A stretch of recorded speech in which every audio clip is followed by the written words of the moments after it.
We're talking about being productive by being unproductive. Are you busy all the time and never slow down? Does the thought of slowing down or even doing nothing make you nervous or even scare you? Would you like to learn how you can get more done by doing nothing? Let's continue our month focusing on back to school. Does your clutter own you? On Clear Your Clutter Inside and Out, we'll teach you how to become aware of your clutter along with action steps to declutter and create the life you desire. Come on, let's get started. School time is a time, back to school, when we can go, and we become overwhelmed, and it's about being productive and getting everything done. I kind of can't believe that I'm going to share this story with you, but this was really the motivating factor to do this episode.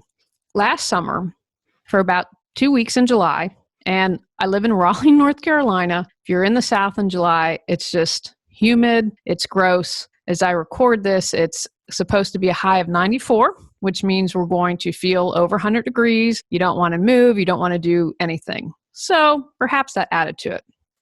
I took 2 weeks last July, and I watched The Good Wife. I think there might have been 9 seasons. I just couldn't do anything. Now, I'd answer email every day, of course, had to do that. I was so incredibly unmotivated. And in general, that's not like me.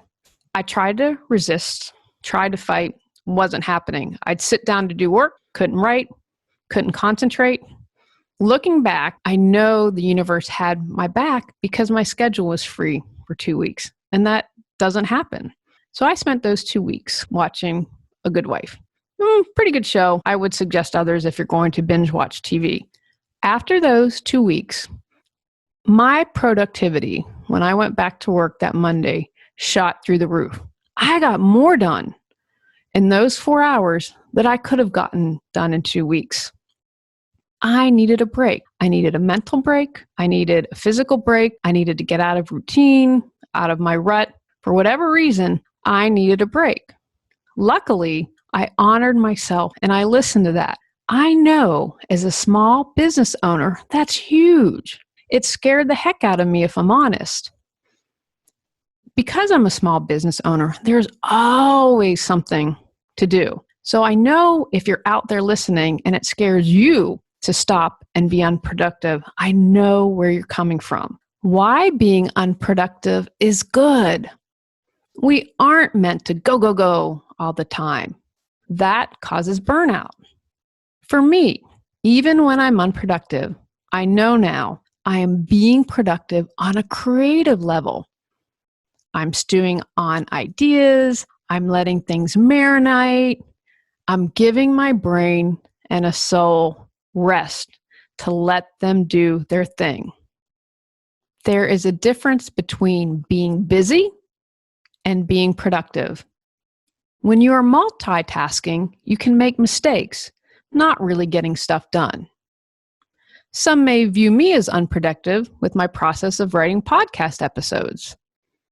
I have an idea, I first write down a blurb, then I let it stew, then I get some ideas, write it down, not a lot of paragraphs, take a break, flesh it out a little more, get it looking like an episode, take a break, do some editing, and do a final edit.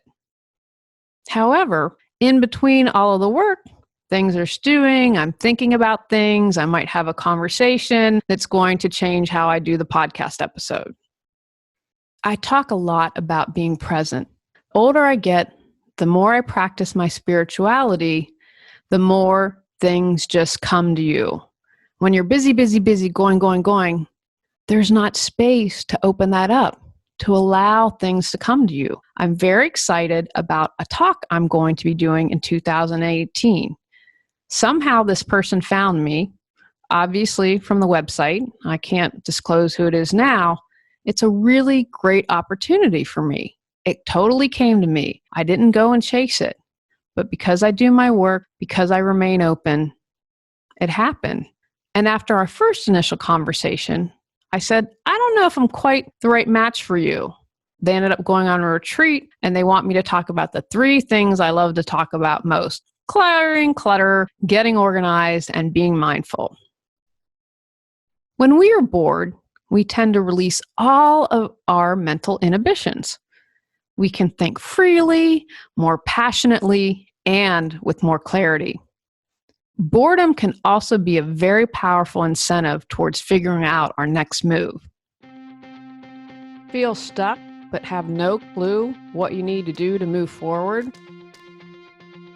Would you like to feel energized and excited every day? Are you ready to create the life you desire? Julie Coraccio supports you in finding the answers within and then taking action to make changes happen. Visit reawakenyourbrilliance.com to learn how Julie can support you with life coaching. If you find yourself feeling guilty about being unproductive, reconsider what that even means.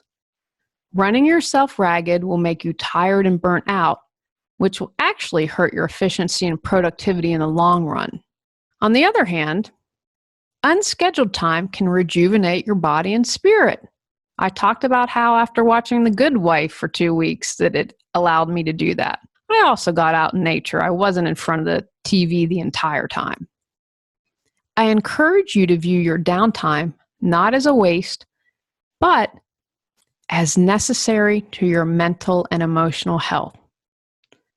I've also found that relaxation and rest can help foster creativity. It's during those quiet, peaceful times that I gain new insights.